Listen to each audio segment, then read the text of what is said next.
And I wanted to open up a Q&A session in which you could ask them questions about those topics, about their creative process, about their life experiences. And also, every one of the pieces that they have delivered, that particular author wrote themselves. So if you have questions that you want to direct about that particular piece, you can ask the author who wrote everything, including the lyrics, were all written by our authors. Clearly this is a composition of some kind. Could you tell me something about how you crafted it?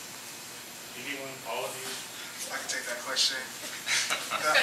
The adaptation process is we take all the pieces that was written for this specific engagement, and I go through and I see the connections in them, and I weave them together to become one collective piece, and it has a life of its own. And it seems like we wrote it together, but actually it's 8 different pieces in one engagement. And also, I want to just mention too that all the pieces that you heard today were written specifically for you today. Yeah, I had 2 questions. First of all, do you guys where do you perform? Like, do you actually meet with teachers and schools and stuff and give these performances to younger children? And then my second question is in terms of how you guys craft the pieces. Now a couple you've said, you each write your own pieces, but do you also collaborate together, while you're working on something, you're like, hey, I'm working on this is what I'm thinking, do you have any feedback or any cool, ideas or thoughts you might put in this? Or is it just really, one person completely on their own? Authoring actually is all about civic engagement, so we perform all around the community. Where we live is Winston-Salem, North Carolina, and we've really grown there, and we go all around the place, and now we're all the way here. Yeah. So we're branching out, and we perform everywhere at all kinds of different venues and engagements for all kinds of different topics. We always write to topic for specific engagements. Like just recently we had another engagement at the family services, and that was about domestic abuse and child abuse. So we have, we're a many-faceted group of authors. We write about many different topics and we perform all over the place. I'd like to take the second question. I just want to kind of make the point that we are not so much performers, but like you said, engagers.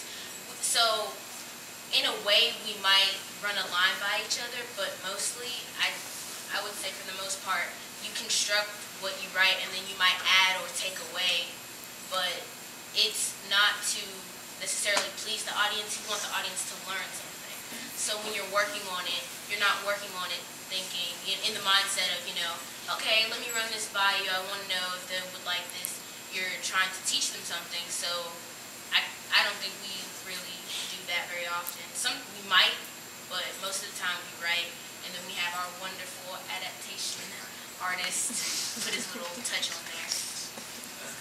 Like what they said, the magic of our writing process and how we collaborate is the fact that we all write our own specific pieces, and then they all come together so perfectly in the end. I wanted to ask you where you see the most possibility for change in terms of kind of people whether it's school leaders or individual teachers or at a higher level. I spent the last day and a half sitting in on a conference and some others here for advanced leadership about redefining education.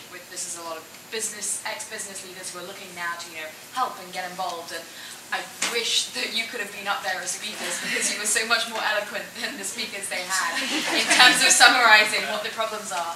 But they are, these are the issues that they want to get engaged in, issues of art, issues of the lack of connection between careers and schools. And so I wanted to see what your ideas were about where the do you mean with our organization specifically?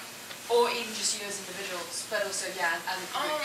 I think it really does take the youth to say something to these people, because I know one year we did a performance and the superintendent of Forsyth County came, and I think he got angry with my piece, and he found me somehow at my school, but it made a difference, just it struck him in some kind of way. And if he probably had never, because my school that I used to go to, it was called Northside, and it was like a Title I school, like, you know, it didn't really get a lot of funding, but once, you know, I spoke, or I did that, the president of my school, like the body president, he started talking more to the superintendent and working with them, so I think it takes, you know, the students to speak out.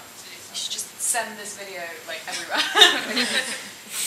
Personally, in my own experience, I don't really believe that change starts with the top. In my personal experience, in my lifetime, I have had to deal with misuse of power constantly. I was labeled one of the behavior problems of the classroom, and I was constantly abused.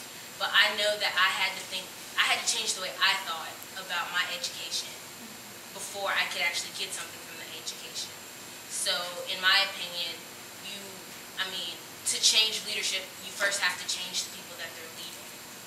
Because a leader can't help but change when all the people that they're leading have a different mindset. You can't lead that way. Nothing gets done. So how do we support you in changing your mindset? If we can't just like change like a policy and it's automatically change the educational system, what do you feel you need, or what did you need to change? And how do we support you? How do teachers support you? Me or? And it's open to everybody. Well, I'll answer and then somebody else can jump in. Personally, I think that to help other students, I don't know. I don't want to say start a program because you start a program and then it gets, there's all the bureaucracy and all that, but you really just have to start with telling people that they're more than what they are, because so many people that I know who go to my personal high school, just African Americans in general at my school, they don't think that they can do it. They get in class and they literally sit there and ask me all the answers because they just don't believe they can do it. This is hard, no one's ever asked this much of me. You have to start expecting more from the youth, and Mr. Nathan just personally from us expects so much, and when we're struggling and we say we can't do that, he says you have to raise yourself to a higher level. You can't expect them to be low. You have to expect them to excel, and then give them the tools to excel. I don't say you have to focus on so much their self-esteem, but I do think that people need to be inspired. I really think it's about building relationships between teacher and student, because I will say the more there's a disconnect in the classroom between the teacher and the student, then the student is just going to sit there and not really take it in as much. You asked how people could support us as an organization, and I think the first step to enacting any kind of change is to listen, and I think that's why Authoring Action is such an important organization, is because we make people listen to these problems. However creatively, artistically we do it, it's getting it out there, and from that listening, the thing that actually supports the organization itself is that people go out and make a change their mindset, because we're all about impacting communications. So if we can go and impact an audience and they can impact other people, that's what it's all for. Donations also help. Donation.